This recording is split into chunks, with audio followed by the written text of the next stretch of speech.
muchas gracias por venir acá al Museo de Artes Visuales de la Universidad Jorge Tadeo Lozano. Este museo es de ustedes.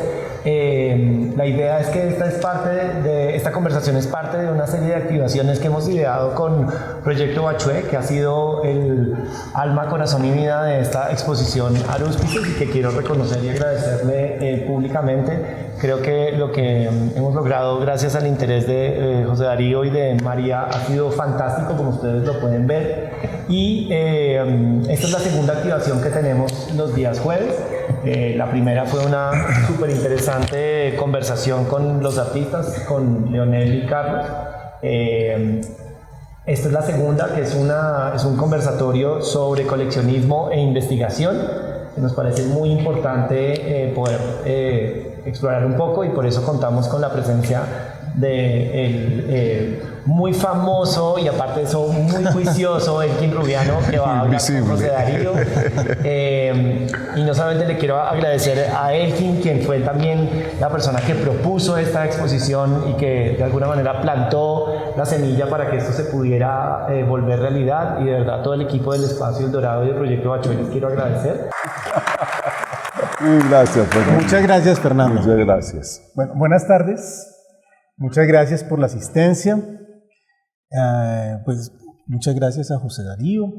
Charlemos acá un momento a partir de la idea de la colección, ¿no? No tenemos nada preparado, entonces vamos a ver cómo va saliendo la conversación como tal. Pues algo clave es hablar de colección como tal. Y no sé si hagamos una encuesta. ¿Quiénes de ustedes son coleccionistas? No de arte, sino si coleccionan cajas de fósforos, no sé, medias, ceniceros, porque suele suceder que intuitivamente la gente colecciona cosas, ¿no? Alcen la mano para saber quiénes tienen alguna colección, así no sea sistemática. Coleccionar imágenes, Yo creo que no todos alzan la mano, pero es eso. Porque coleccionar tal vez es agrupar unos elementos, pero también jerarquizarlos, ¿no? Excluir unos para darle cabida a otros. Porque las colecciones también se definen a partir de aquello que se excluye, que se censura, que permanece como un vacío, ¿no? Entonces creo que casi todos ustedes coleccionan algo, así no tengan plena conciencia, que no sea sistemático. Yo por lo menos no colecciono nada, porque hace rato alguien me planteó gatos. me planteé esa cosa como casi todo el mundo colecciona. Yo no tengo conciencia de coleccionar. Alguien me dijo que coleccionaba libros, pero no colecciono libros, sino que esos son herramientas de trabajo y por eso los adquiero así no los lea, pero entonces siempre parece como una pulsión precisamente de que están presentes. Aunque para mí los libros son una herramienta funcional y por eso los rayo, y sobre todo los que estudian literatura dicen, ¿cómo rayan los libros? Pues, ¿qué le importa a usted si no son suyos? Yo los rayo porque necesito como dejar una marca de algo, pero el hecho mismo de, por ejemplo, los libros que para mí son funcionales, el hecho de que compre una gran cantidad de libros que no los lea, pues indica que se hace parte como de una colección bibliofílica, ¿no es cierto? Entonces hay algo con respecto a una práctica muy unida a la sociedad de consumo, desde luego. Uno no puede hablar de colecciones, incluso intuitivas, en sociedades que no sean de consumo, es decir, donde abundan los objetos y donde abundan las imágenes, y que por lo tanto las imágenes y los objetos son de bajo costo, ¿no? Claro, estamos reunidos aquí para hablar de colección de arte, y ahí sí hagamos nuevamente la encuesta. ¿Quién colecciona aquí arte? Uno. Tiene que hacer la mano. Sí, no. Ahí ya el asunto, sí, desde no. luego, estadísticamente es diferente, ¿no? Pero la lógica sigue siendo de alguna manera la misma, ¿no? Entonces, teniendo en cuenta eso, quisiera preguntarle a José Darío, siendo un coleccionista y que se identifica como coleccionista, ¿qué es para usted coleccionar y qué es para usted ser coleccionista?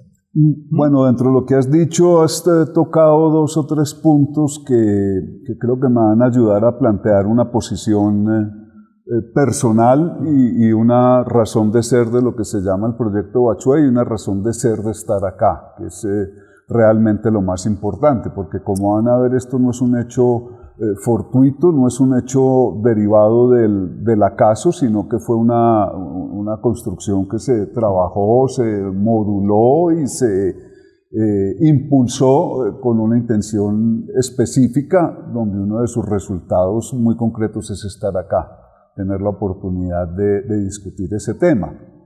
Entonces, ayer curiosamente, imaginándome que esa iba a ser la primera pregunta, porque normalmente siempre es la primera pregunta, que ¿por qué coleccionas? ¿Con qué empezaste a coleccionar? ¿Cuál es tu primera obra? ¿Cuántas obras tienes? Es como la aproximación más simple. Entré en YouTube y puse coleccionar o coleccionista.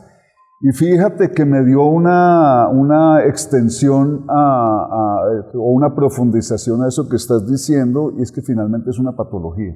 Eso no es una condición construida, es algo que no todos los seres humanos, pero la gran mayoría tenemos, y tiene ese carácter de no necesariamente ser modulado, y puede tener unas manifestaciones que normalmente tienden al narcisismo, al egoísmo, a la apropiación, que todo eso es cierto.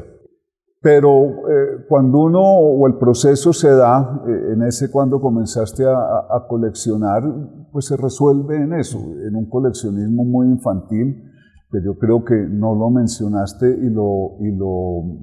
de alguna manera lo acompañaste de la concepción capitalista, pero yo creo que la gran mayoría, lo voy a afirmar así nomás al aire, siendo muy pequeños coleccionamos piedras, ¿o no? Insectos. ¿Cierto? Coleccionamos piedras. Salíamos a un paseo o alguna cosa y uno llegaba con unas piedras que le parecían muy lindas. Efectivamente, un proceso de selección, de apropiación y de descarte, que sí es muy importante para el tema, o lo considero muy importante para el tema de hoy. Entonces, sin tener una razón real, se pasa, digamos, de esas colecciones infantiles de las piedras, en el caso mío de los carritos Matchbox, que eran la condición de cualquier regalo, cualquiera que fuera el logro, todo tenía que terminar en un carrito Matchbox, y cosas de ese estilo. Sí hubo una tendencia hacia la apreciación de lo producido por alguien. Entonces, por eso también yo diferencio, o no me siento realmente cómodo con el concepto de coleccionista de arte, sino con un concepto un poco más amplio, que es como lo he enfocado siempre, que es coleccionista de rastros. De rastros, resultado del transitar del hombre, es decir, es una aproximación antropológica. Y es una lectura o un interés de recopilar los decires, los rastros del hombre en el devenir de los tiempos, según cada época, con la intención de contar una historia. Pero José Darío, igual si se dice rastros, esos rastros están formalizados en dibujos, pinturas, esculturas, es decir, en arte. Pero entonces me adelanté un poquito para no extenderme tanto, pero de coleccionar piedras, carritos, conchitas, pues los que conocimos el mar, no tan jóvenes, pues las conchas del mar, cuando había, ¿no? Que eso es algo de lo que ya ir a Cartagena es un desastre. Paso a, digamos, como primera intención, o una intención muy directa, a coleccionar artesanías. Es decir, esa artesanía, yo por mi trabajo tenía que viajar a muchas de las ciudades del país, y siempre me preocupaba por ir al mercado artesanal, porque creía encontrar en ese mercado artesanal cosas mejores que otras, y siempre manifestaciones muy del lugar sobresalientes frente a las de otro lugar. Y de ahí, sin darme cuenta realmente, paso a coleccionar lo que llamaríamos arte, y a un proceso luego posterior que sí está muy definido en todas las publicaciones sobre coleccionismo, que es decorar con arte. Es decir, la intención de tener un espacio acompañado de manifestaciones que uno califica de artísticas, o las califica de un valor sobresaliente frente a otras. Porque, como te digo, todavía convivo con artesanías, y tengo artesanías que considero importantísimas. como también a veces veo en los museos, galerías y ferias muchas artesanías que no me parecen como que siquiera sean buenas artesanías. Pero coleccionar siempre entonces supone como un excedente, ¿no? Un excedente quiere decir que el excedente quiere decir que en principio una colección no sirve para nada, ¿no? Eso es excedente. Lo que no es excedente, por ejemplo, es comer, vestirse. Y por eso es una patología.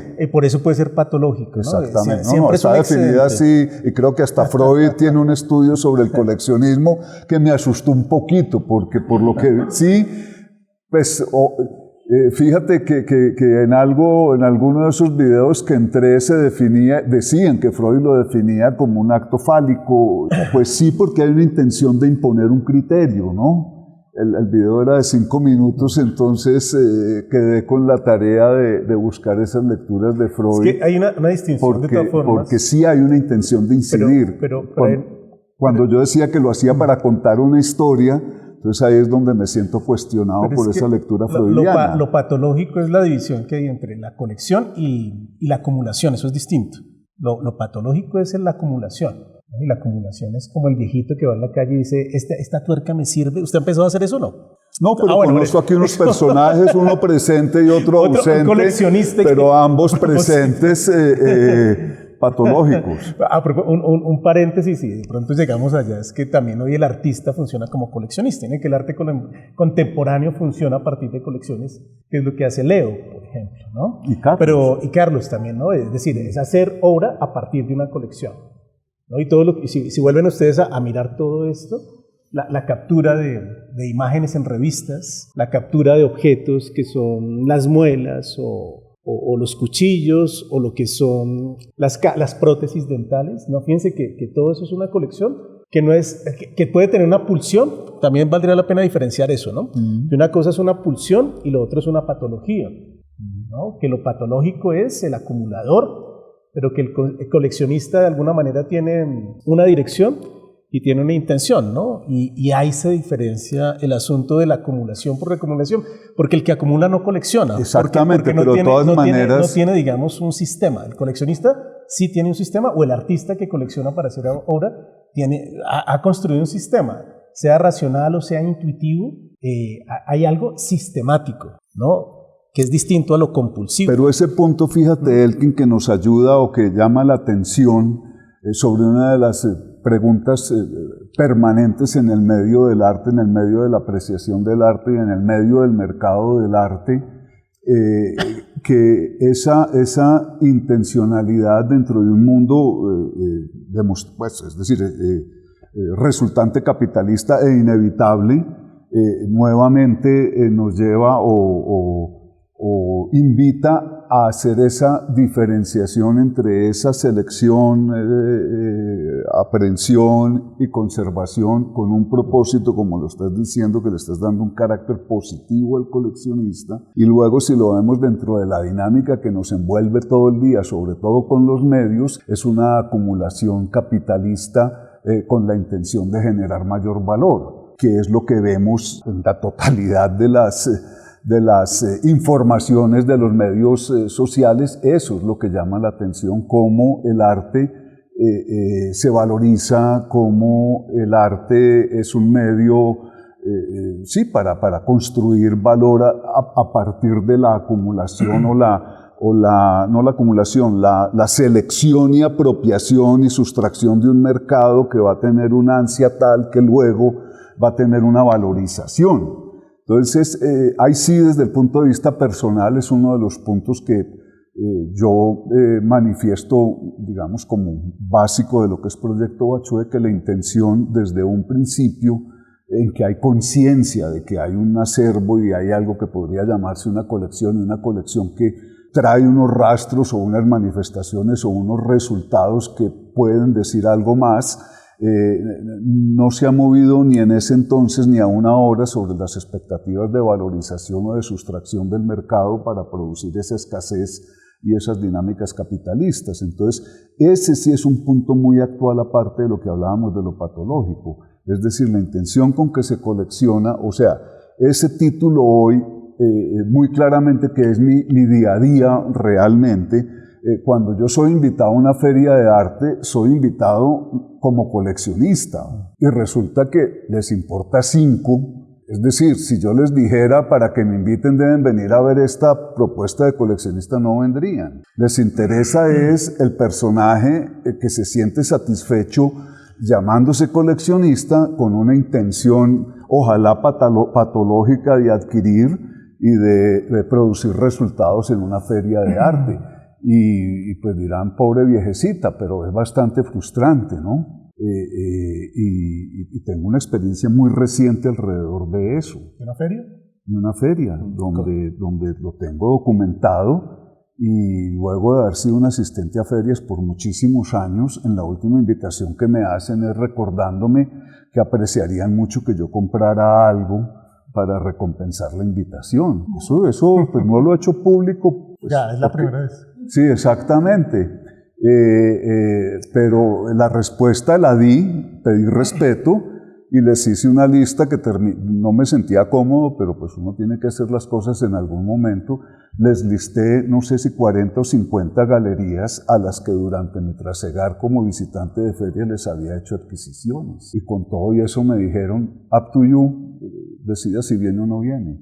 Entonces fíjate que el mundo del mercado del arte, de la gestión del arte y de la apreciación del arte está supremamente determinado por ese otro concepto del coleccionismo y la intención, que es lo que le da, digamos, por lo menos para mí el valor y el agradecimiento de ser percibido. Ahí entenderán entonces claramente por qué me honra, me hace realmente feliz estar acá en un museo universitario, porque es la invitación a ese otro coleccionista o a ese coleccionista como yo quiero ser reconocido, y es una valoración tal que me invitan a un museo, pero no lo hago solamente por el favor de la invitación, sino que, como lo discutimos en toda la propuesta que se hizo Fernando, se nos voló, en todo el proceso de construcción de la propuesta, es una propuesta que pretendía incidir, o que pretende, y esperamos que haya incidido en el día a día de la comunidad universitaria. Porque otro de los desafíos que trae el ser calificado coleccionista, y sobre todo otro rótulo que le agregan, que es coleccionista privado, lo que quiere decir que su única intención posible es la valoración de su obra, porque esa obra se adquiere con la vocación de ser revendida y generar réditos a partir de esa acumulación originaria de capital. Entonces, entrar a un museo, y sobre todo un museo universitario, es reconocerme y esperar, y es el museo que reconoce que la polifonía en las propuestas de selección y apropiación de obras son necesarias para la construcción de un mejor criterio. Sí, iba a ir para allá, José Darío, cuando usted lo señaló de esa manera. Y es que efectivamente hay coleccionismo público y coleccionismo privado. Eso existe, ¿no? Existe. Es decir, uno puede definir ahí, ¿no? ¿Cuáles son las funciones y la misión del coleccionismo, por ejemplo, público? ¿No? Y en Colombia el coleccionismo público es Banco de la República, que creo que es el mayor coleccionista de arte en Colombia, ¿no es cierto? El que más invierte, ¿no?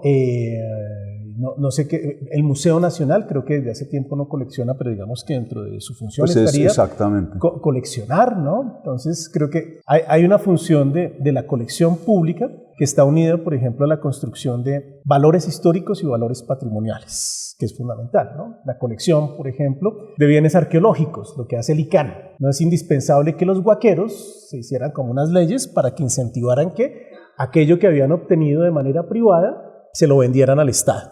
Y se lo vendieran al Estado porque eso tiene unos valores patrimoniales en la idea de nación, ¿no? Pero fíjese que entonces lo que se hacía con el coleccionismo privado como tal es que ese coleccionismo privado implícitamente tenía en sí mismo una responsabilidad pública en relación con la nación.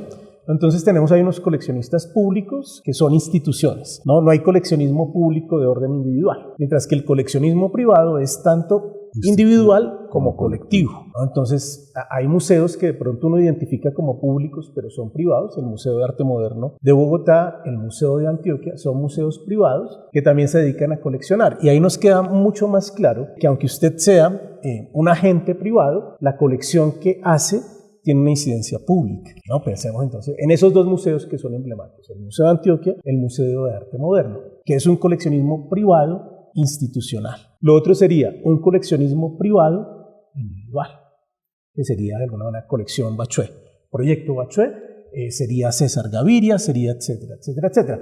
Ahora, ese coleccionismo privado de orden individual también se practica de modos diferentes. Hay un coleccionismo privado de herencia aristocrática, cuyo fin sí es la acumulación en busca, por ejemplo, de prestigio, ¿no? Porque coleccionar también va en relación, por ejemplo, con manifestar públicamente algo. ¿No? Tengo una colección de Rolls Royce, ya eso es suficiente para decir que usted tiene prestigio, ¿no? Entonces hay un coleccionismo individual que se puede comportar de esa manera, ¿no? Digámoslo, de herencia aristocrática. Sin embargo, uno puede también encontrar coleccionismo individual, privado, que puede tener una incidencia pública. Y eso es lo que yo veo, por ejemplo, en Proyecto Bachué, ¿no? Y a propósito, la idea de la conversación que decía coleccionismo e investigación, ¿no? Y creo que en la historia de Proyecto Bachué hay un momento fundacional de la colección que da nombre al proyecto, que es la adquisición de la Bachué de Rómulo Rosso, que es esculpida en 1920-1922, donde José Darío, como coleccionista individual y privado, creo que no recuerdo siempre los detalles de esto, tiene una especie de conflicto con el mayor coleccionista público, que es el Banco de la República, con respecto a la necesidad de comprar la Bachué y los valores que tiene la Bachué para la historia del arte colombiano, que solo hasta un par de décadas esa Bachué, gracias a Álvaro Medina, se insertó, digamos, al discurso de la modernidad en Colombia, porque la mayor parte de acá que son estudiantes de historia del arte saben que esa historia del arte moderna estuvo muy construida con el discurso travista, cuyo momento, digamos, que propicia la modernidad en Colombia es Alejandro Obregón, dejando de lado entonces una gran cantidad de creación que había ocurrido 40 años atrás. Entonces, cuando se revisita la historia de la creación o la producción de obras de arte, desde luego hay que construir necesariamente el valor de esas obras, no construir el valor no solo económico, sino construir el valor histórico y simbólico de esas obras. Y creo que sería lo importante, ¿no? También en la idea de la colección, desde luego, es inseparable, por ejemplo, la idea de valor económico, pero ese valor económico no tiene posibilidad de ser sin la construcción de valor simbólico. Por eso un objeto trivial puede adquirir valor como colección, ¿no? Tiene, por ejemplo, un valor histórico, ¿no? Es el primer objeto industrial que se hizo en Colombia, ¿no? Que era un objeto prosaico. Cuando usted lo inserta dentro de ese relato, construye otro tipo de valores, valor histórico, valor simbólico, que va necesariamente de la mano con el incremento de su valor económico. Entonces, teniendo en cuenta esto de la idea de la colección o el coleccionista privado que existe, diferenciémoslo, coleccionista privado individual, coleccionista privado institucional, situemos un poco el objetivo del proyecto Bachué, José Darío. Colección privada individual, que no sé si desde el momento de la adquisición de la Bachué de Rómulo Rosso se empieza a construir como un relato o una dirección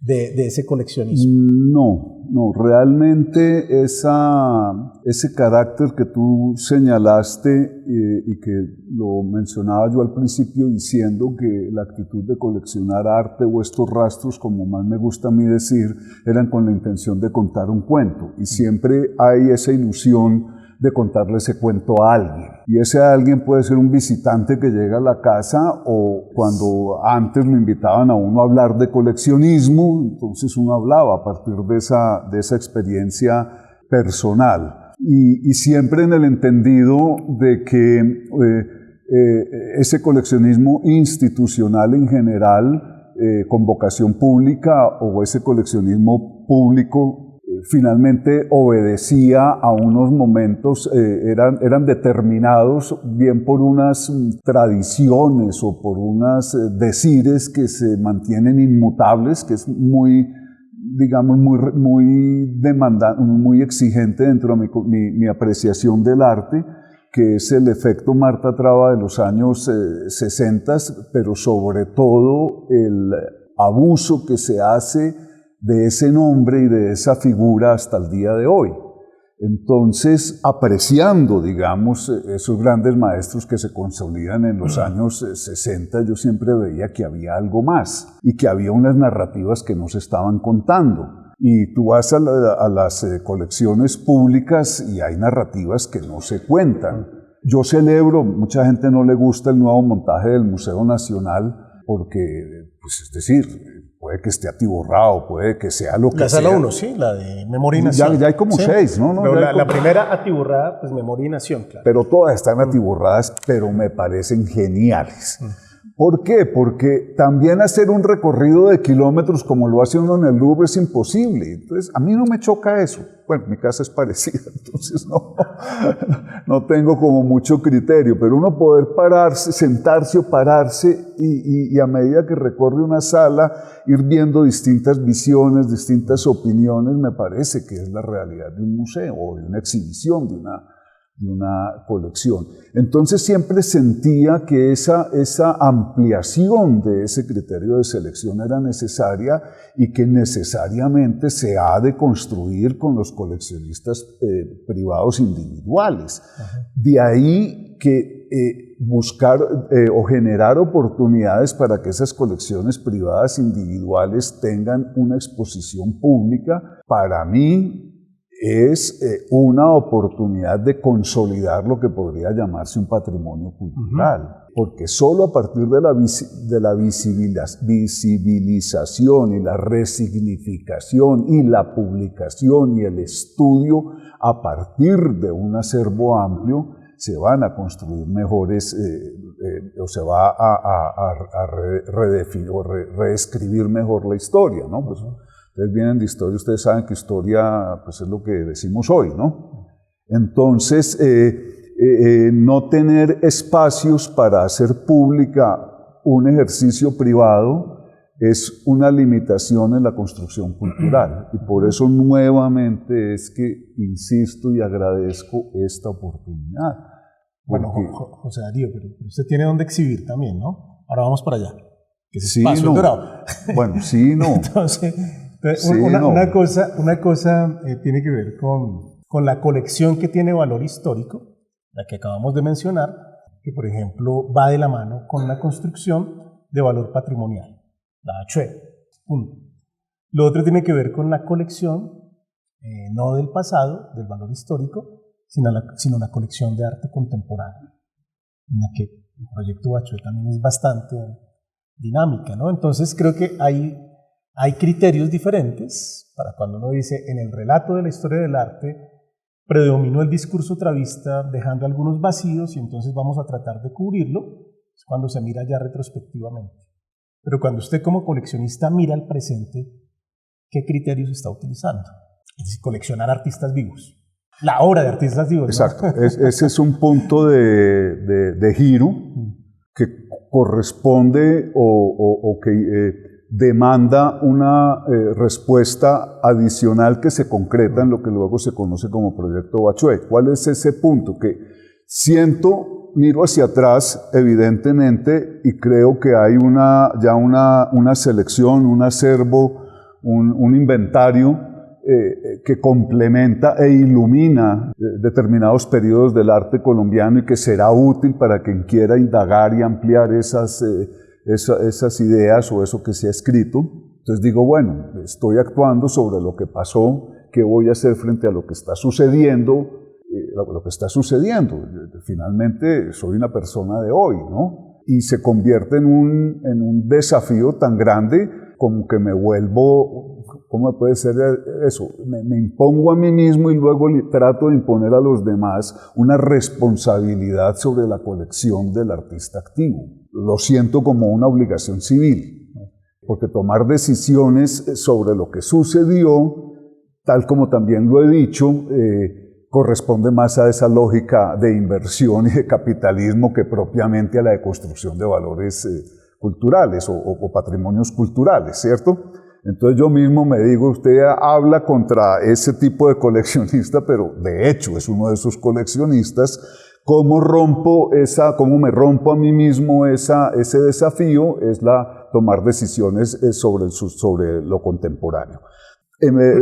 Nunca dejé de visitar exposiciones, incremento la visita de exposiciones, busco textos, estoy hablando del año 96, 98, finales de los 90, y me encuentro que los textos que se escriben sobre esas primeras exposiciones contemporáneas o son muy sencillos, muy cortos, y en lugar de ser descriptivos y apreciativos como lo eran en las épocas, digamos, de lo que llamaríamos hoy el arte moderno o el arte de los maestros, eran, no sé cuál es la palabra, eran ni siquiera jeroglíficos. En esos años, y es fácil verlo porque ya hay recopilaciones de eso, lo que se decía de la producción del artista eran unas entelequias que solamente le daban valor al que lo escribía y al artista, por supuesto, porque se publicaba y se exhibía. Pero un lego, un autodidacta no se formaba a partir de esas lecturas. Entonces empieza como esa inquietud. Y es una situación que repito constantemente, y es que y es lo que le demando, digamos, a la gente con la que interactúo, de que finalmente a apreciar el arte se aprende intentando apreciarlo. Entonces, sin desfallecer en la intención, me encuentro con la obra de José Alejandro Restrepo. Teniendo yo unas preocupaciones de construcción de idea de nación, de discusión, sobre las imposiciones, las etiquetas que se nos adhieren dentro de nuestra idea de nación, una reacción muy elemental y muy de toda la vida contra las posiciones imperialistas, que haya sido tirapiedra o nada. Es decir, pues por supuesto que me gusta Estados Unidos, me parece lo máximo, pero nunca se me ocurrió sentirme que dentro de mi construcción nacional es repetir, como vimos todos los días en muchas personas y en los medios de comunicación, qué tristeza que no nos aprecie Estados Unidos y nosotros somos los mejores amigos de Estados Unidos en el mundo, ¿no? Y eso, si lo vemos ahora, ustedes no se imaginan lo que era eso en los años 60 y 70, ¿no? Que de hecho fue un tema que creo que salió muy bien en una de las exposiciones del Dorado de principio de año, que fue el supuesto fotográfico, la exposición que hace el MoMA, en la que prometía o anunciaba presentar la fotografía del mundo, y resulta que fue una injerencia, mejor dicho, nos dejó impregnados, nos dejó marcados en lo que es una buena fotografía, conveniente a esa propuesta norteamericana, ¿no? Y que la vemos hoy en la Guerra Fría, que está absolutamente vigente, ¿no? Bueno, pero el tema es que al seguir la obra de José Alejandro Restrepo encuentro como esa indagación que de alguna manera es antropológica y etnográfica e histórica, y a partir de ahí es que se construye un nuevo nodo de la colección a partir del año 2000 hasta hoy, en la que pretendo dar cuenta o armar un armamentario, como dirían, tener una serie de obras y de reflexiones que hacen los artistas para poder increpar el devenir actual e insistir en la necesidad de tener una conciencia crítica para, de alguna manera, sí cambiar unas maneras de comportarse que son demasiado viciosas. Es decir, tenemos más de 100 años de comportarnos de la misma manera. Colombia es un país que tuvo su última guerra civil en 1902, y ni siquiera hoy en día la mencionamos porque decimos la violencia nació en 1964 con el bombardeo de Río Chiquito, y hay que responder a eso, y nos montamos desde siempre, pero a partir de un primer pacto de paz de fondo que se incumplió, y que se repite su no aplicación y su no aceptación de los cambios, no de los cambios, de la valoración de lo que es conveniente para el país como país, no hacer lo que le conviene al ciudadano, no hacer lo que le conviene al país, nos trae 120 años de lo que llamamos conflicto interno y más gravemente subversión, porque es prohibida la palabra guerra civil, ¿no? Entonces, esas reconfiguraciones o esas reflexiones sobre esas cosas que van dejando esos rastros se terminan convirtiendo en los elementos que me permiten empezar a acumular una serie de obras que creo yo dan cuenta de distintos elementos sin resolver de la sociedad. A partir de la obra de José Alejandro Restrepo. Arranco con José Alejandro directamente, Musa Paradisíaca, El cocodrilo de Hegel, por ejemplo. Me parece que es para mí es una obra absolutamente determinante. Uno es el cocodrilo de Hegel y otro el cocodrilo de Humboldt.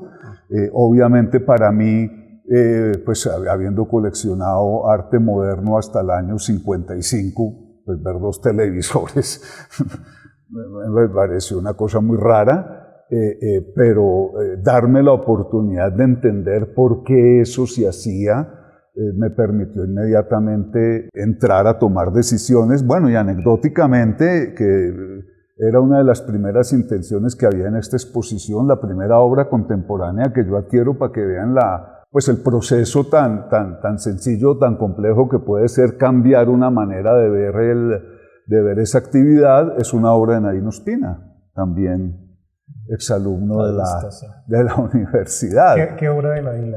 Un Atlante con la cara de Bart Simpson, donde yo claramente, más inspirado por mi sobrino, cuyo ídolo total era Bart Simpson, al ver el Atlante y ver a mi sobrino, dije, sí, ese es el nuevo Atlante.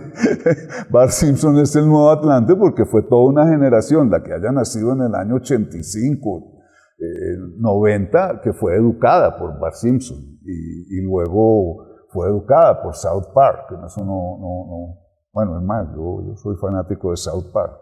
Pero es reconocer que la historia y la realidad y la necesidad de formar criterio la tenemos al frente y muchas veces la despreciamos. Entonces, por eso ese giro que hace Nadine, y varios giros que hace Nadine realmente, que es primero afirmar como punto de partida que él no hace ninguna obra, que para nosotros era toda una sorpresa, pues eso después se da uno cuenta que tiene un recorrido, pero él es el que determinantemente impone eso.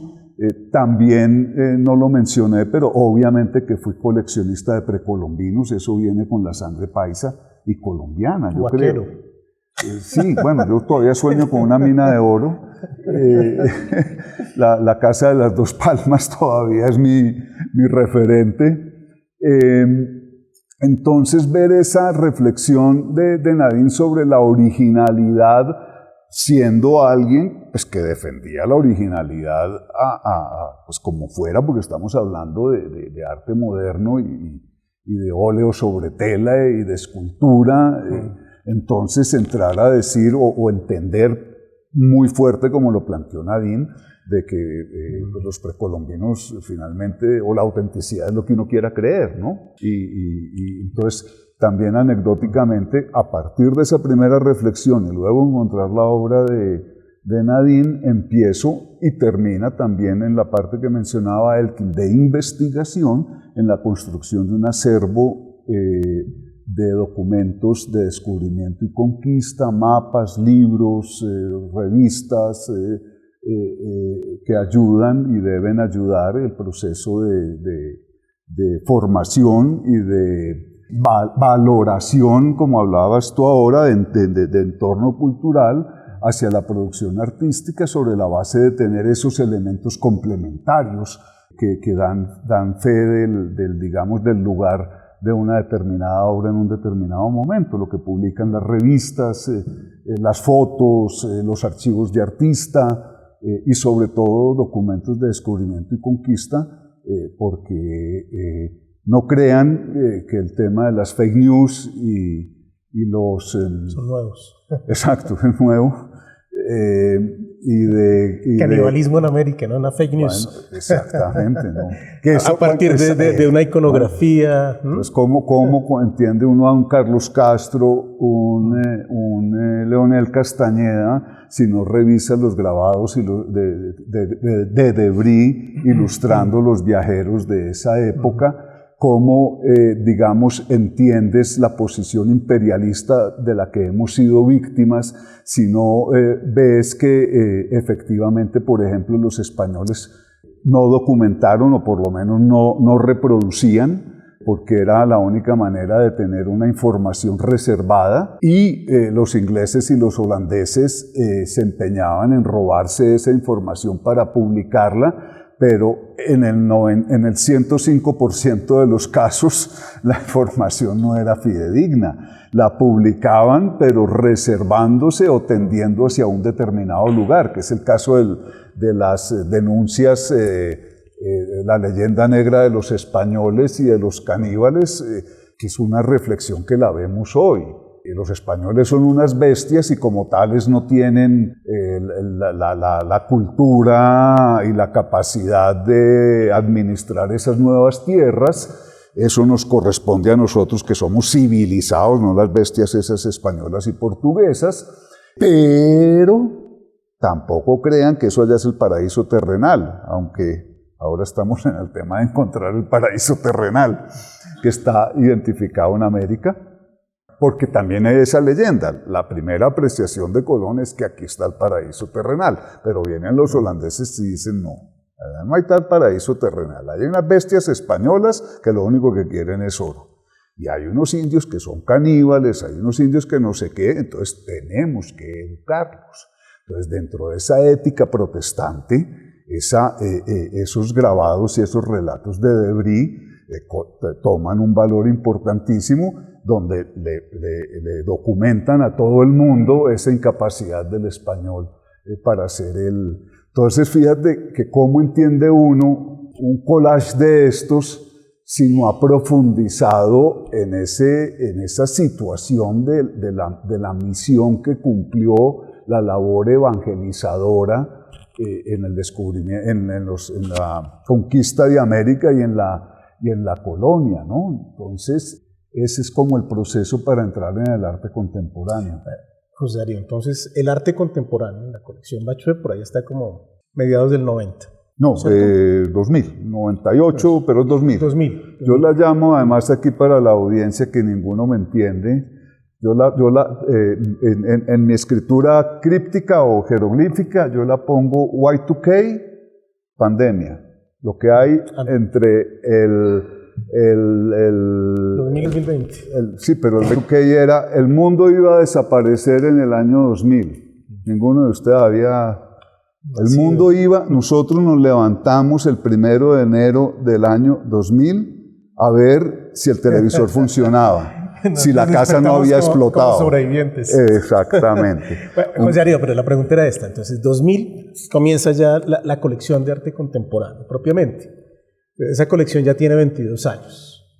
Y como esta colección, la del proyecto Bachué, es una colección situada, es decir, está pensada desde acá, no sé si tiene colección de arte de Francia, de Inglaterra, y si la tiene, será minoritaria con respecto a pensar esfuerzos latinoamericanos. Latinoamérica situado. En esto situado y pensando en el arte contemporáneo, en el transcurso de esos 22 años, ¿qué es lo que se ha transformado? Y usted como coleccionista, ¿qué criterios utiliza para adquirir algo?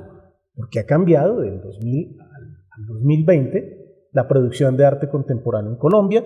En el 2000 no era abundante, hoy es sobreabundante. Entonces creo que como coleccionista pues debe haber como un criterio muy claro de cómo adquirir obra de jóvenes artistas que tienen de 25 a 30 años, por ejemplo.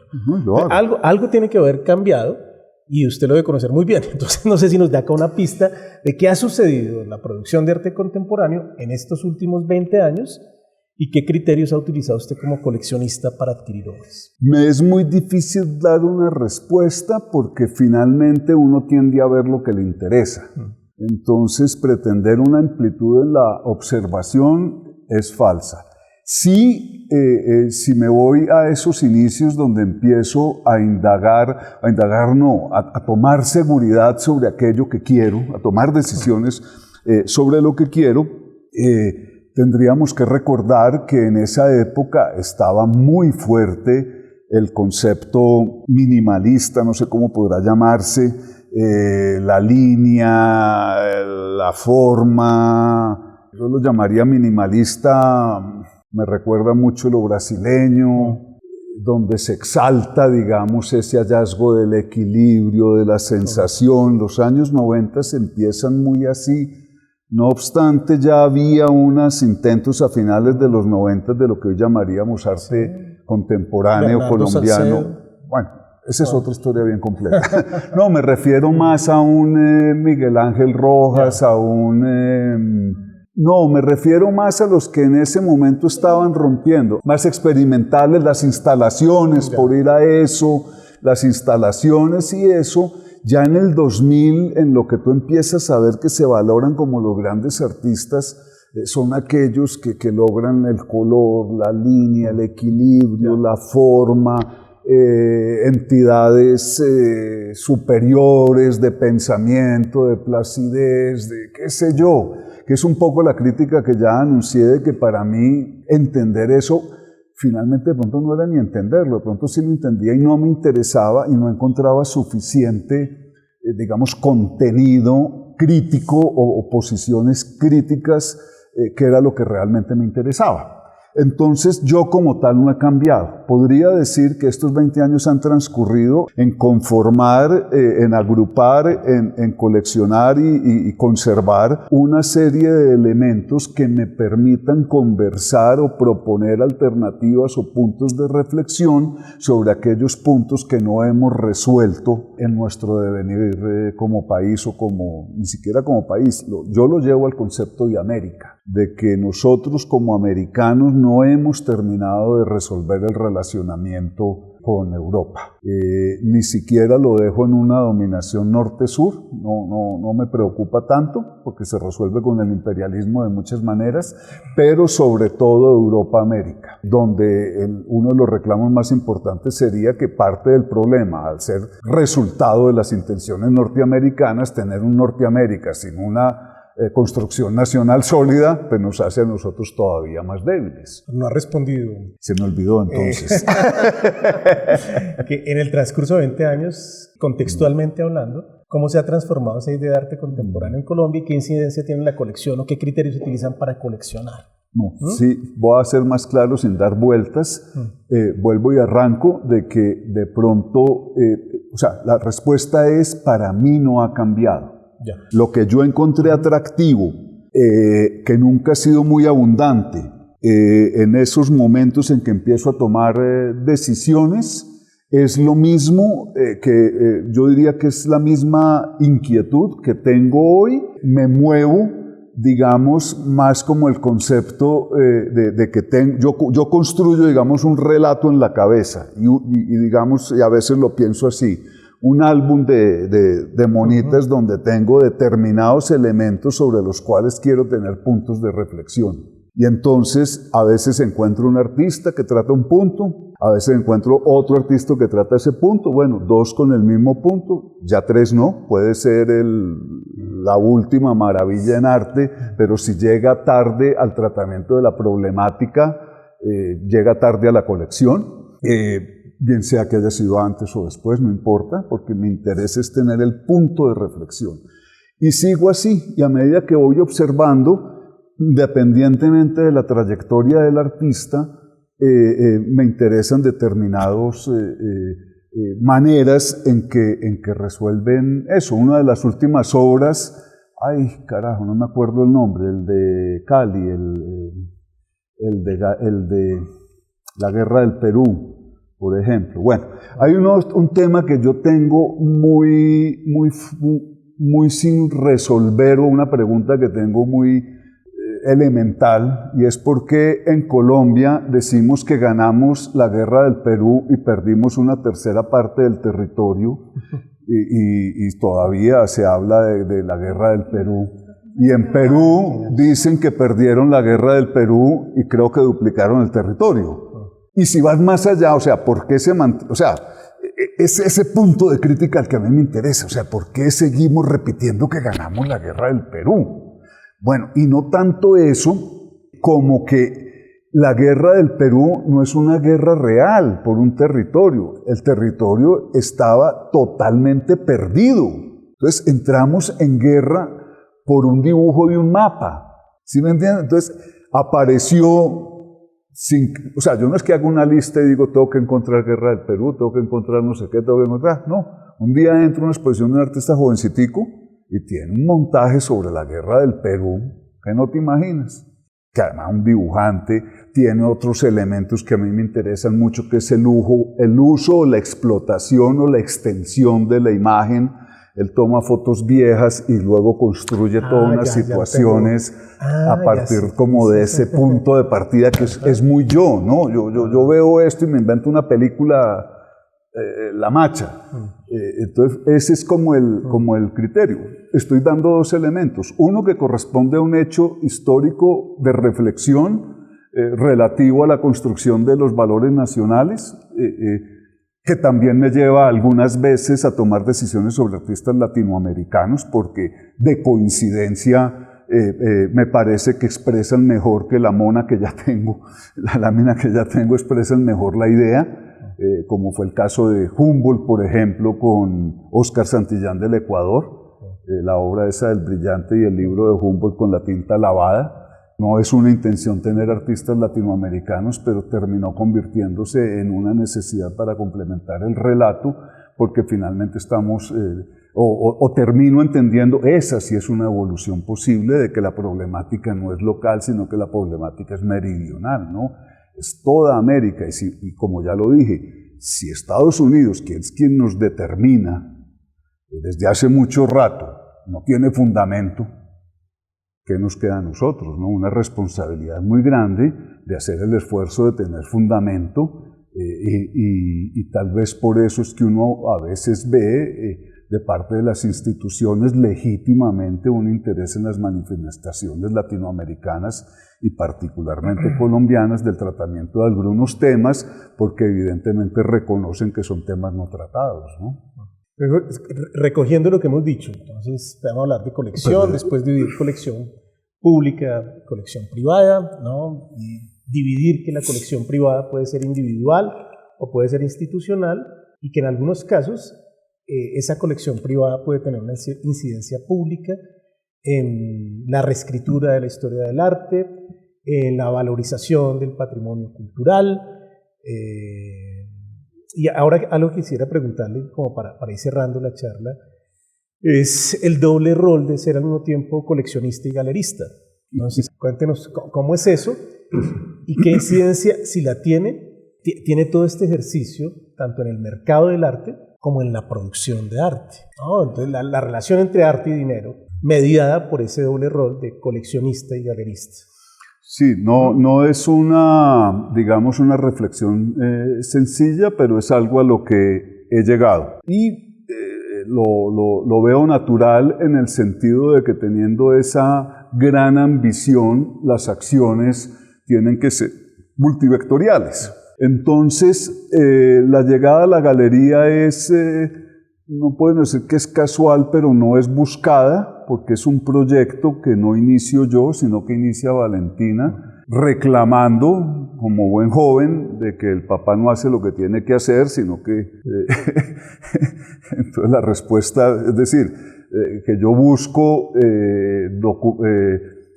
elementos y construir oportunidades para la revaloración de determinados periodos, determinados artistas y determinados momentos, tener elementos para tener posiciones críticas y de reflexión frente a determinados momentos de la historia, y que no estoy haciendo nada por lo que está sucediendo.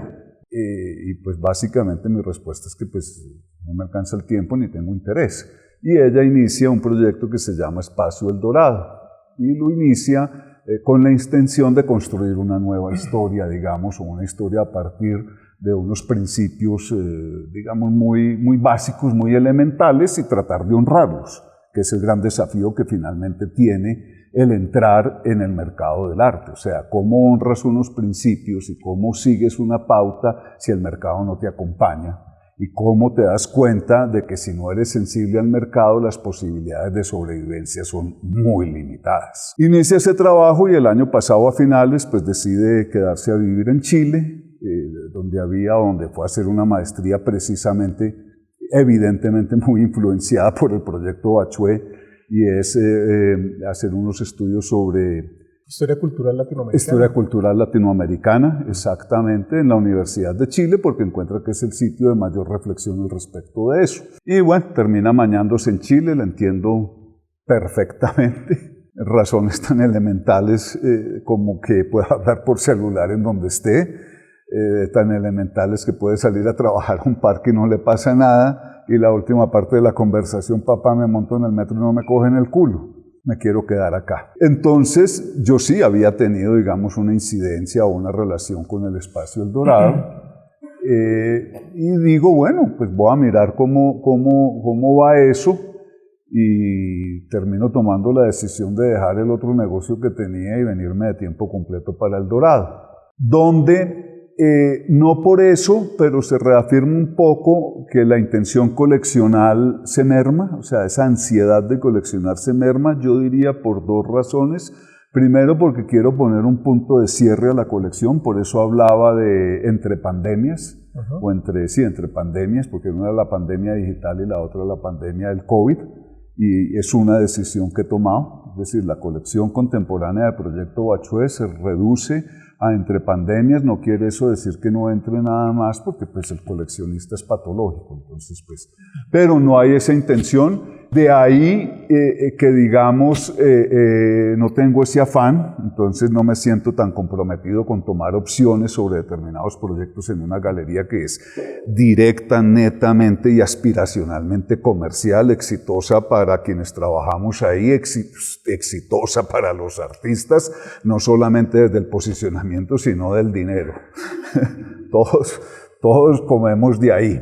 Y realmente encuentro un grupo consolidado, muy comprometido sobre un trabajo estratégico que se apoya hace como unos 4 años, donde se estableció un fiel de la balanza para seleccionar con quién se trabajaba, y era básicamente quién es un verdadero artista. O sea, quien se defina como un verdadero artista es el artista que le interesa a la galería a partir de una fotografía o una acción, un performance de Keith Arnott, I'm a Real Artist, que fue una foto que me decomisaron por varios años y la ponían a la entrada de cada una de los proyectos. Y eso caló, y yo creo que fue lo que me llevó cuando yo entro a principio de año y encuentro un grupo que se gestiona a sí mismo, que no está pendiente de qué va a ser la galería o no va a ser la galería, y que es una galería que está efectivamente las 24 horas buscando oportunidades para ese pequeño grupo y para darles un cubrimiento adicional, y sobre todo para marcar una pauta reflexiva sobre lo que sucede en el país. Entonces se juntan esas tres intenciones y la ansiedad de coleccionar pues se aminora muchísimo, porque las obras que me gustan empiezo a verlas durante 3 meses seguidos ahí. Entonces yo quiero tenerla, a veces me digo, pero ¿para qué si ahí está? Entonces así más o menos se resuelve. No quiere decir que entre los proyectos que se presentan, sí, definitivamente seguiré tomando decisiones, pero no solamente de la galería, sigo siendo un visitante de otras galerías y sobre todo de galerías de artistas muy jóvenes, porque pues finalmente había un recorrido, entonces, y no hay interés de trabajar sobre artistas consolidados. Es decir, aquel que tiene la atención del mercado, del público, de las instituciones, no es un artista que es decir, no quiero tener una colección Me Too, y nunca ha sido así. Es decir, siempre he querido, y ahí es donde me asustó el video que vi en YouTube, que efectivamente sí hay un ánimo de protagonismo, de reconocimiento, de individualidad y de incidencia, que fue donde me quedó grabado lo fálico, de que sí quiero entrarle al mundo. Suena fuerte, pero así es, y creo que dentro de ese propósito hay una contribución particular y diferente a lo que otros están construyendo. En consecuencia, la idea de complementariedad que es absolutamente necesaria en la construcción de cualquier patrimonio cultural, me queda ese espacio de satisfacción individual, pero de satisfacción en el sentido que creo que soy complementario. Bien, yo creo que podríamos abrir algunas preguntas. Teniendo en cuenta la exposición Cada cabeza de la hidra, me gustaría saber si cada exposición está pensada para cubrir el acervo del momento. Cuando algo lo toqué al principio, alguien controvertía la conveniencia de tener en una institución pública o privada una colección privada individual.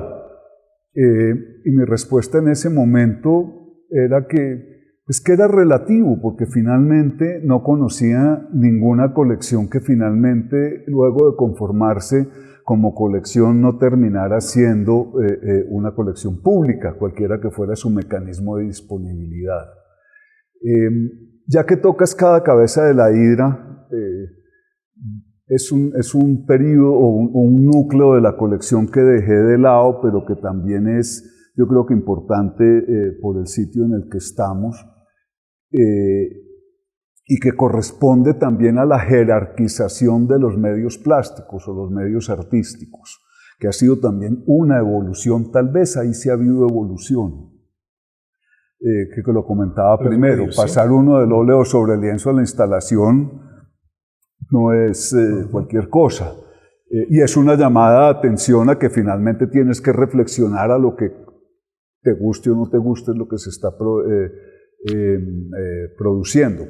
Pero al tener siempre esa vocación documental y de investigación, como lo señalaba Elkin, siempre hubo una recolección de obra de papel, pero legítimamente la veía como un acompañamiento documental.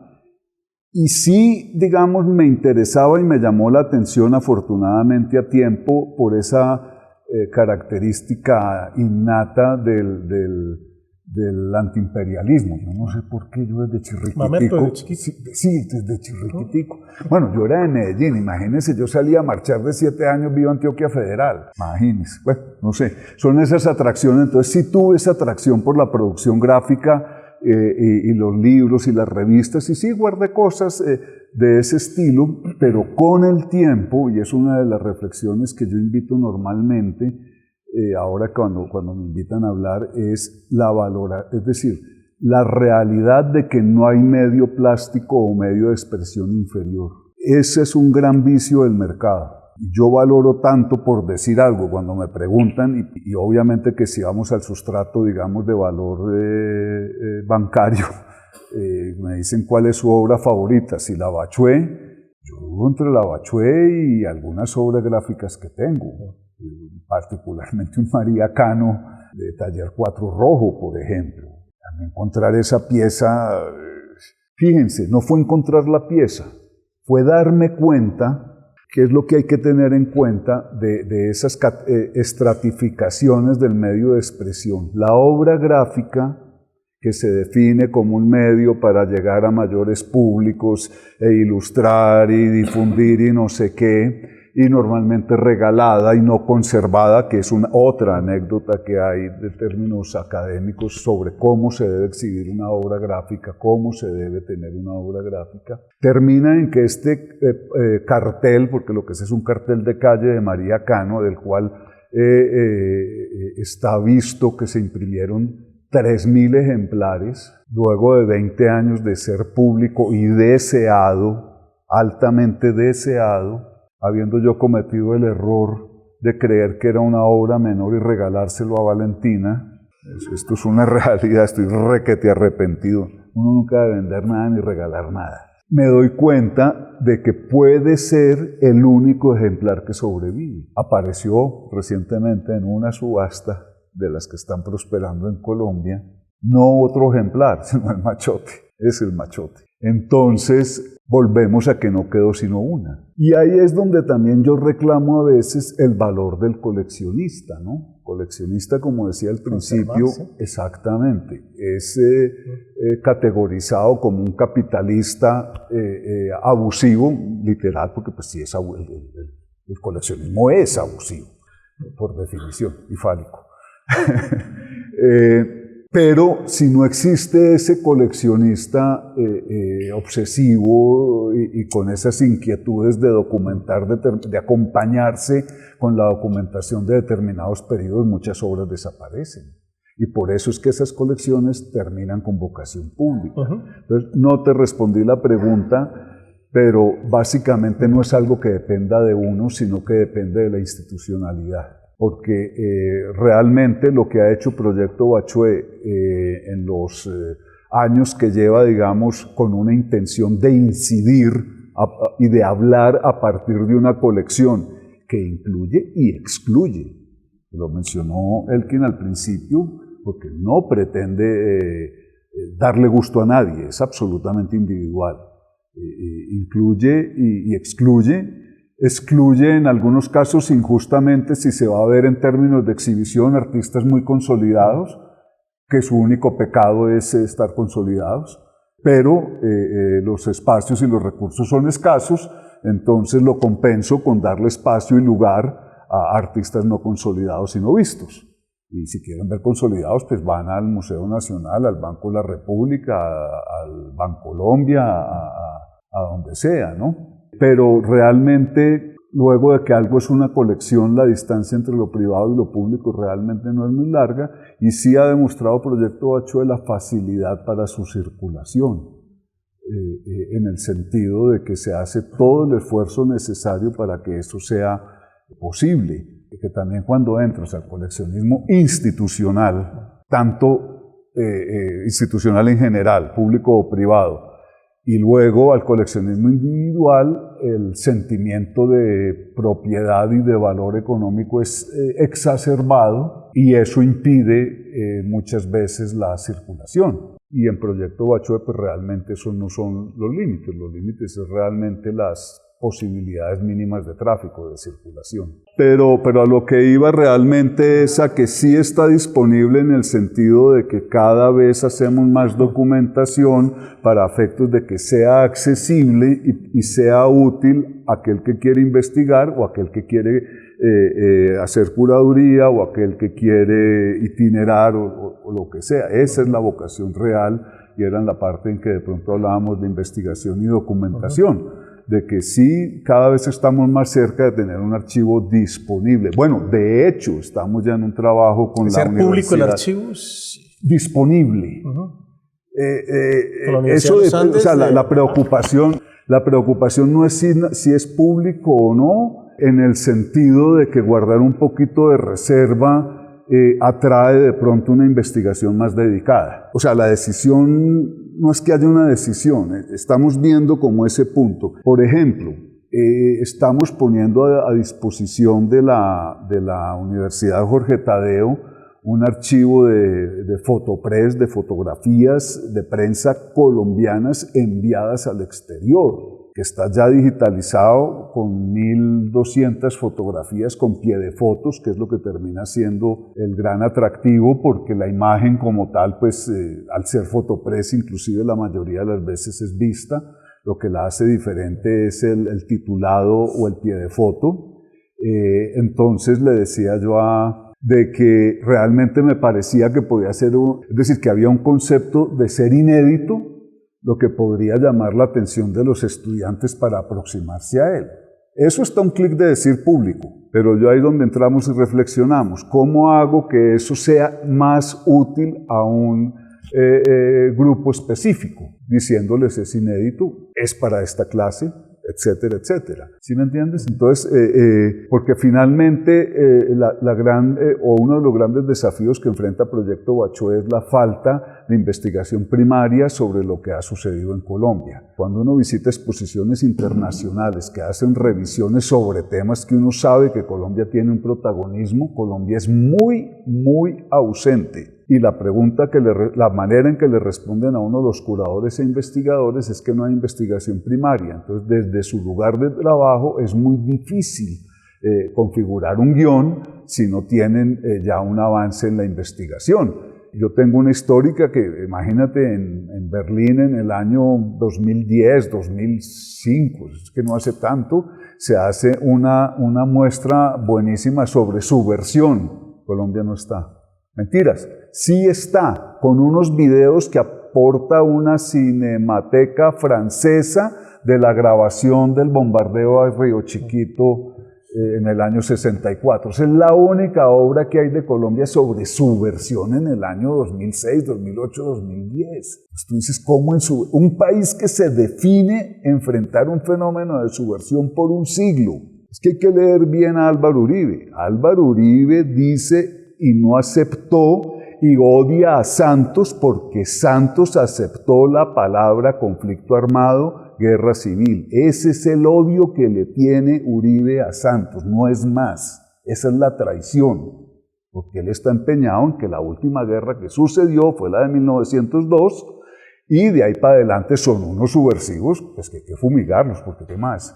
Y sale una exposición en Alemania por unos investigadores importantes y la presencia de Colombia es un aporte que hace un archivo francés de una filmación. Está en YouTube, búsquenla, es una absoluta locura. Los periodistas filmando los aviones bombardeando, no sé si es Río Chiquito o... Sí, Río Chiquito, bueno, es una de esas exactamente.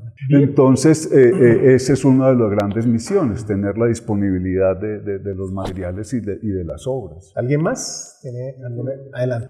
1 y 2. ¿Es coleccionar otra forma de hacer archivo? Me has leído directamente. Yo termino hablando, aunque a veces hago repulsa de obra de arte, hablo de rastro, ¿sí me entiendes? El lenguaje no me mantengo en él porque básicamente mi posición es 100% esa. Yo lo veo es como un concepto de archivo y si ves cuando hablo del álbum es de completar un archivo y si para mí da lo mismo la Bachué que un María Cano, que es la historia del sindicalismo en Colombia, es ese nivel. Y con lo que acabo de decir se reafirma. El proyecto Bachué realmente, su misión es hacer disponibles elementos de investigación y de análisis que permitan la investigación y la toma de decisiones sobre el valor de una determinada obra de arte en función de un amplio conocimiento de lo más posible de lo que ha sucedido en la manifestación plástica o artística, porque pues esa es la circunstancia de que Bachué Rómulo Rosso no termine institucional, sino que termine privada, porque es que básicamente pues, son expresiones que yo escuché, que era un precolombino mal hecho o una obra oriental en el lugar equivocado. Sí, es oriental, es ecléctica, y ese es precisamente su gran valor, porque sí hay un rompimiento real con lo que dictaba el arte en ese momento y para terminar de clavar la banderilla, ustedes entran hoy a la Biblioteca Luis Ángel Arango del Banco de la República y se encuentran una escultura recién restaurada de Minerva. Pero efectivamente, digamos, el significado de esas piezas siempre está presente. Y pensábamos, pues realmente la idea original, la semilla, como decía Fernando, la puso Elkin, y era como tener esa oportunidad muy claramente a partir de unos exalumnos de la universidad que han tenido incidencia muy fuerte en una colección que se ha conformado con tal ambición y con tales intenciones, que a mí por lo menos me daría una sensación de orgullo universitario, ¿no? Porque además coincidencialmente pues es la reflexión que se hace cuando me invita Elkin, porque no me invita a mostrar dos estudiantes de la universidad, él me invita a hacer un ejercicio de coleccionismo. Y cuando yo empiezo a pensar en qué, le digo, mira, es que hay una coincidencia rarísima, o una coincidencia muy coincidente. y es que los dos artistas que colecciono en profundidad, o sea, esto no es lo normal en la colección. Lo normal en la colección es una o dos piezas, a no ser que sea fotografía o obra gráfica que tiene como un aura diferente, que necesitan acompañamiento para reforzarse entre ellas, pero la obra, digamos, la obra plástica, la instalación, son obras únicas que se defienden solitas. Cualquiera de estas se defiende solita. Entonces lo normal no es tener lo que llaman coleccionismo en profundidad, y curiosamente los únicos artistas, aparte de la época de fotografía o de grabado, que tengo en profundidad son Leonel Castañeda y Carlos Castro. Entonces le dije, pues es muy, digamos, o me parecía muy importante poder compartirlo con ustedes.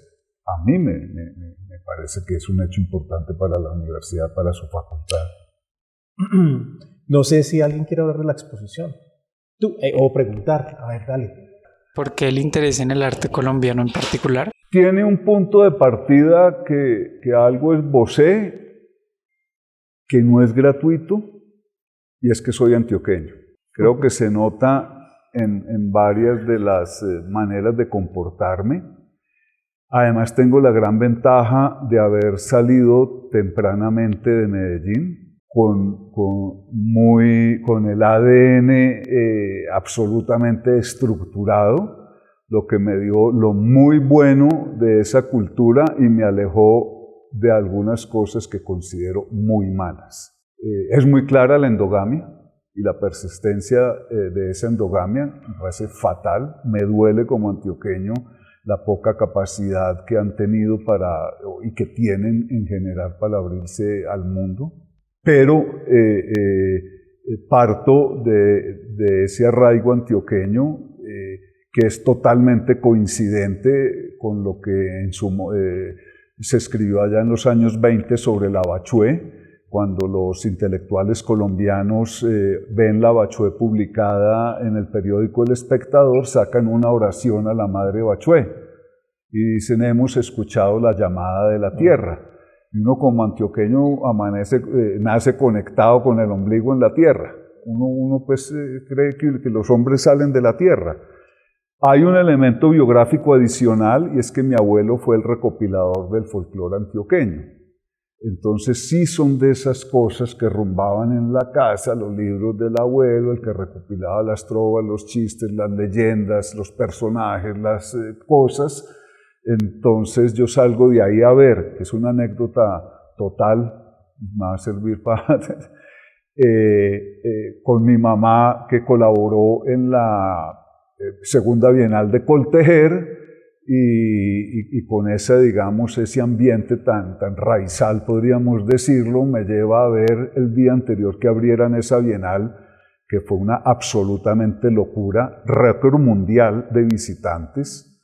Me dice: tenemos que ir hoy, que ya quedó montada, porque mañana y en mucho tiempo no va a haber forma de ver nada. Esto se nos salió de las manos, y me lleva a ver la hectárea de heno de Bernardo Salcedo.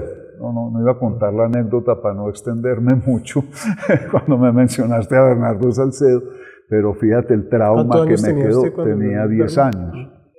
Fue un trauma total. Yo miraba a mi mamá y decía: mi mamá está loca. ¿Cómo va a comparar esto con Pedronel Gómez, que sigue siendo el artista de mi corazón?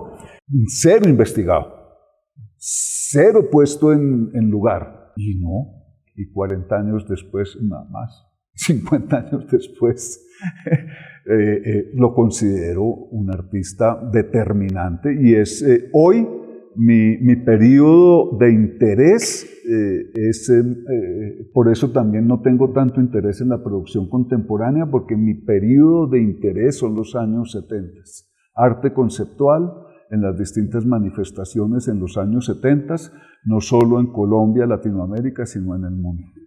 Porque es un periodo donde realmente ese ideal del lenguaje universal, Colombia estuvo inserto, los artistas colombianos estuvieron insertos en el sentido lato de la palabra. hombro a hombro con la internacional. O sea, nada que decir frente a artistas que hoy son, que los ve uno sobre todo en el Pompidou. Tú vas al Pompidou y están grandes nombres, y muchos de esos grandes nombres fueron colegas de vida de artistas colombianos, por ejemplo. Tenemos en este momento en Proyecto Bachó una obra de Miguel Ángel Cárdenas. Michel Cardená es un artista que está en Ámsterdam en los años 60 y es el fundador del primer espacio gestionado por artistas en Ámsterdam, con artistas que seguramente reconocen como Ulises Carrión, que ya ha tenido una importante revisión, pues se la hacen en México y eso trae unas consecuencias pues muy distintas. Nam June Paik, Miguel Ángel Cárdenas es pionero en videoarte. Pionero, pero, o sea, no es cuento paisa, es real. O sea, Nam June Paik era un niño cuando Cardená, bueno, y otro colombiano, Raúl Marroquín, que llega después muy joven, y Raúl está pues todavía un muchacho. Raúl está todavía activo, pero están Ulises Carrión, son lo mismo, está Felipe Ehrenberg orbitando por ahí, que luego se va a Inglaterra y es el gestor de un proyecto de libro de artista como ningún otro en el mundo. El concepto de libro de artista en el mundo lo definen Ulises Carrión con Felipe Ehrenberg, con la imprenta que montan a las afueras de Londres, Ben Guest. Busquen a todo artista que ustedes quieran ver hoy que es importante, conceptual, performer, lo que sea, imprimió en el 70 y algo en Londres con Felipe Ehrenberg. Entonces, eso, por supuesto, tiene un atractivo adicional, porque ese es el atractivo, el anzuelo que se mordió en los años 60 cuando Marta Traba nos dicen, hasta hoy aquí lo único que se ha producido es folclore, porque literalmente lo dicen aquí, son elementos folclóricos, yo les voy a llevar al arte universal. Y realmente el arte universal no fue ese, porque siguen siendo lenguajes muy lateralizados y muy convenientes a determinadas intenciones, y ese lenguaje, ese abecedario, que es como a mí me gusta llamarlo, porque no son palabras, son letras para conformar palabras y palabras para armar frases, que es el lenguaje conceptual de los años 70. Colombia participó. Las publicaciones de casi todos esos que hoy en día reconocemos como grandes artistas salieron en 2 o 3 publicaciones europeas, una de Miguel Ángel Cárdenas, Fandangos. Está publicado Antonio Caro, Bernardo Salcedo, allá en Europa en los años 70. Sí, adelante. Me gustaría saber si las piezas de su colección hacen parte de ella porque cumplen con un relato, o si hay algún placer estético en las obras que adquiere, y asimismo saber si ese relato con los años ha ido cambiando. Esa pregunta me enmesa aquí con el doctor, porque el concepto de estética, digamos, pues es suficientemente amplio de que es innegable. O sea, siempre hay una reflexión estética, pero yendo más a digamos, al lenguaje normal, no es una búsqueda de placer visual, aunque nunca está ausente. Pero definitivamente no busca un placer visual, busca más bien lo otro, una reflexión. Muy claramente esta pieza creo que Carlos Castro lo resuelve. Esa pregunta la resuelve muy claramente esta obra de Carlos Castro, donde él hace reflexiona sobre la tradición familiar, ese gusto republicano francés, de tercera categoría, pero finalmente el que tenemos en Bogotá, porque además nosotros vivimos convencidos de que Bogotá fue una gran ciudad, de que fue la Atenas suramericana. Esto siempre ha sido una ciudad de quinta categoría, pero vivimos construidos. Bueno, hay un diario de Felipe Santiago Gutiérrez de 1875 en unas cartas que le escribe, no sé si es a la hermana, la mamá o una amiga, donde una de las reflexiones que hace es, yo no sé quién diablos le dio por decir que esto era la Atenas suramericana. Literal. ¿Ah? Era un chiste de un argentino. Ah, bueno. Pero eso lo pone Felipe Santiago Gutiérrez, exactamente. Pero aquí no lo creímos como una verdad, Hoy la alcaldesa, la oí esta mañana en radio diciendo que Bogotá era una de las 8 ciudades del mundo más seguras. Todos los días salimos de primeros o segundos en el ranking del país más feliz del mundo. Entonces, ese orgullo estético y esa tradición la controvierte reafirmándola Carlos con este screen hecho con la sangre de su familia a partir del papel de colgadura de su casa del abuelo en el barrio abajito del Santa Fe, en el... ¿Cómo se llama ese? El Samper Mendoza.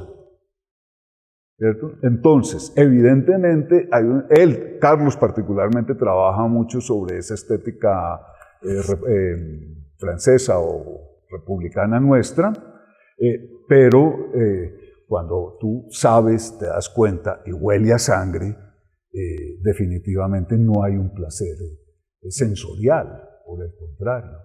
Entonces, sí, la preocupación es más por la reflexión y más por la agresividad de la obra que por una sensación de paz o satisfacción visual o espiritual. Ha cambiado en el sentido de que a medida que avanzo lo veo más complicado. Porque realmente para mí el artista y la manifestación del artista, que puede incluir un artesano legítimo, es esa reflexión de dónde estamos y qué es lo que está pasando, y en la medida que observo esas reflexiones, con alguna frecuencia encuentro puntos que no tengo resueltos. Un poco era esa la anécdota de la obra sobre la guerra del Perú, de una pregunta que tenía yo en mi cabeza, sin que tuviera intención de resolverla en la colección.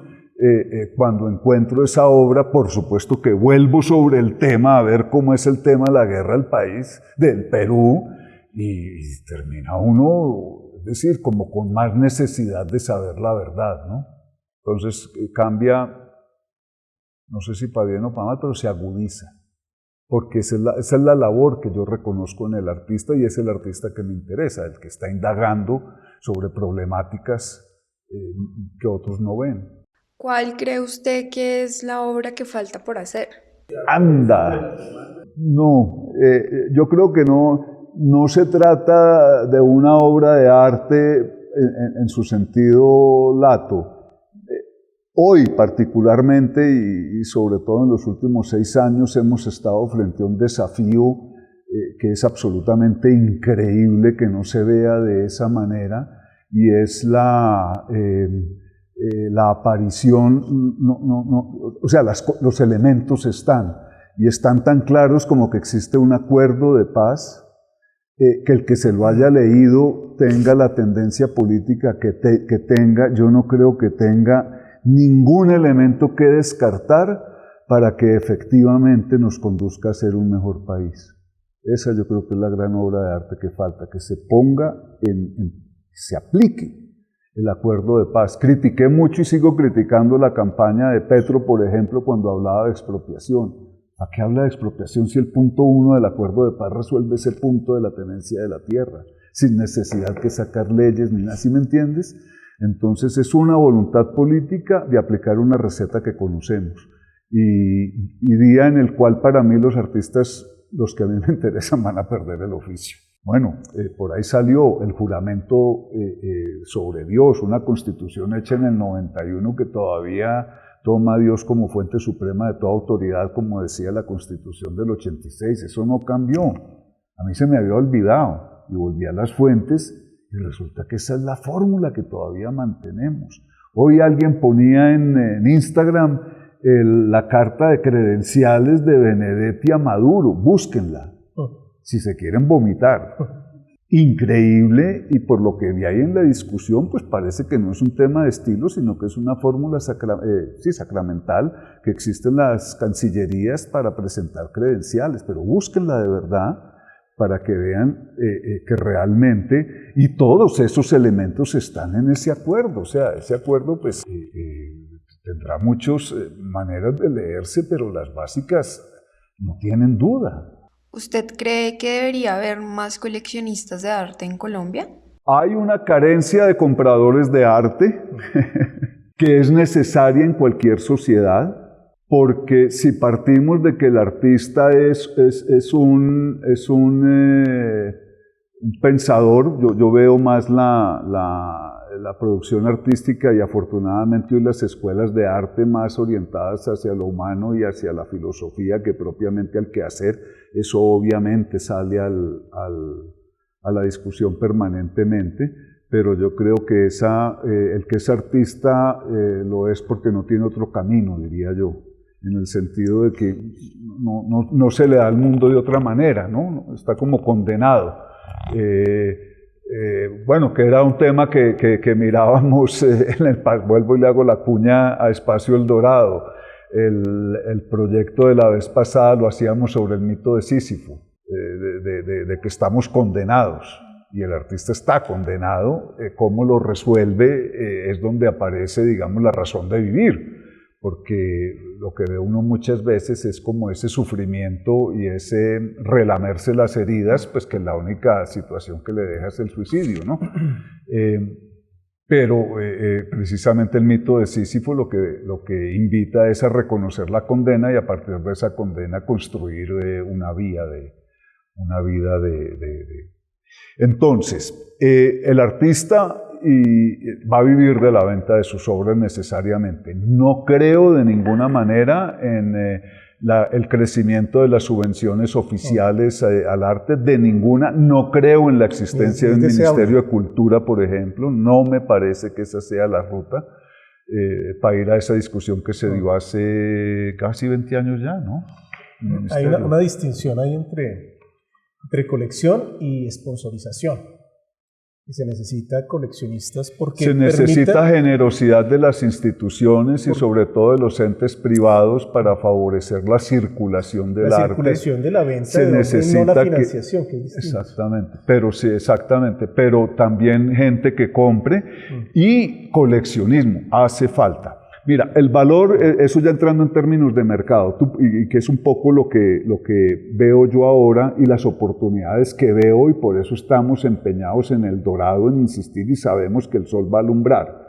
El valor relativo, el valor económico, el precio de venta de una obra colombiana frente a un entorno muy inmediato es muy bajo, aunque los artistas pretenden mucho.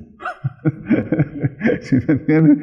El precio que pone el artista no es el precio que la gente aquí lo va a comprar, pero digamos que esa es otra contradicción, otro oxímoron del mercado del arte. Pero si tú ves una obra de un artista, pues podemos ponerlo incluso muy cercano, hay un Bernardo Salcedo, frente a un artista mexicano, frente a un artista brasileño y frente a un artista norteamericano, cada vez estás multiplicando fácilmente por 4, por 5 y hasta por 10. O sea, comprar Bernardo Salcedo. Sí. Sí. Bueno, fíjate que lo acabamos de ver con Antonio Caro. Antonio Caro hace 2 años valía 2 pesos y ahora una obra de Antonio Caro de las múltiples se vende en $18,000, por ejemplo. Ese es un precio internacional. Ese es un precio internacional. O sea, hoy en día, cuando van a la galería coleccionistas colombianos, bueno, les doy otro dato, los precios en El Dorado son en dólares, porque el coleccionista colombiano igual no va a comprar. Suena un poco agresivo, pero es la realidad. Pero es la realidad. Entonces, uno decir que un artista de estos que está saliendo, digamos, que está encontrando un lugar a partir del trabajo que han hecho diferentes galerías en esfuerzos muy grandes de internacionalización, que básicamente lo que dicen es una circulación de tú a tú en otros entornos, entonces encuentran que esas obras son muy costosas, cuando en realidad literalmente, y es el sistema de pricing, de fijación de precio que usamos, es la 4ª parte de lo que consideramos sería el valor internacional. Y son costosísimas para el medio colombiano. Pero nosotros no ponemos en la galería una obra que referida a un mercado internacional no costara el doble o 4 veces. Ese es nuestro criterio. Que si lo miras en lo que se vendió en la subasta esta que le decíamos, es un robo. O sea, todavía, si les interesa el coleccionismo o a alguien que conozcan, el mejor lugar para comprar son las subastas. Siguen saliendo obras absurdamente baratas. Ha habido un fenómeno interesantísimo que le ha dado un lugar a la obra gráfica. Ya digamos, para mí no es atractivo comprar obra gráfica en subasta. Es decir, está llegando a un precio, ya digamos, la mitad del internacional, pero para el lugar, pero encuentras otro tipo de obras. O sea, hoy en día en las subastas colombianas sale una obra gráfica y 3 lotes después se vende una obra, un óleo sobre lienzo o una escultura por el doble, que es un regalo. Es decir, tú comprar un grabado de, ¿quién se me ocurre en este instante? No se me viene un ejemplo, de alguien, de Miguel Ángel Rojas. Y luego, sí, ya ha salido. Entonces sale un grabado de Miguel Ángel Rojas para bien, 4 o 5 millones de pesos, que si lo miramos hace 3 años, 4 años, es un absurdo porque se conseguían por 600.000, 700.000 pesos, y sé por qué se los digo. Y salen en 5 millones, pero sale ya un dólar original hecho en papel machacado y no sé qué, y se venden 8 millones. ¿Sí me entienden? Entonces, son distorsiones que las subastas y el mercado van a ir corrigiendo, pero a lo que quiero ir en la respuesta es que definitivamente estamos en un lugar en donde yo por lo menos veo que si se hace la debida labor, si se logra obtener una responsabilidad de las instituciones que tienen necesidad de mostrar una imagen pública más favorable, ojalá. Hace mucha falta el coleccionismo privado institucional en los años 70, que también tiene mucho que ver con la apreciación del arte de esas épocas, aunque se atribuye siempre al narcotráfico, parte y parte. Los bancos y las compañías de seguros compraban y hacían colecciones. Eso hace falta. Hace falta que un artista abra una exposición y que vaya a un banco o una compañía de seguros por sistema y compre una obra. Que diga, este año en cada una de estas galerías, que de acuerdo creo con... que el Banco de Colombia va a activar su política de adquisición. Y se supone que algo va a haber porque también hay un área reservada para proyectos, que sería absolutamente genial. Sí, convertir eso en política del banco. Exactamente. Pero el banco, desde hace 40 años no compra una obra. No, lo que está exhibido ahí. Por eso estoy afirmando 40 años. Sí.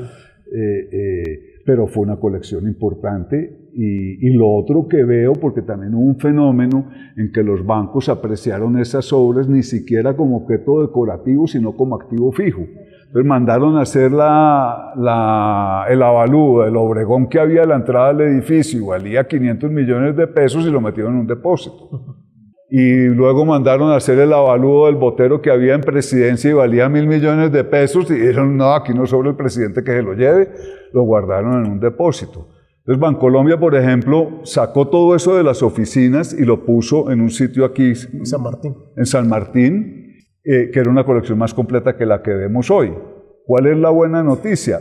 Que deben estar en las oficinas, cual me parece... No, están en reserva. Todo lo que tenían en San Martín... ¿No lo colgaron en las oficinas? No, está en reserva.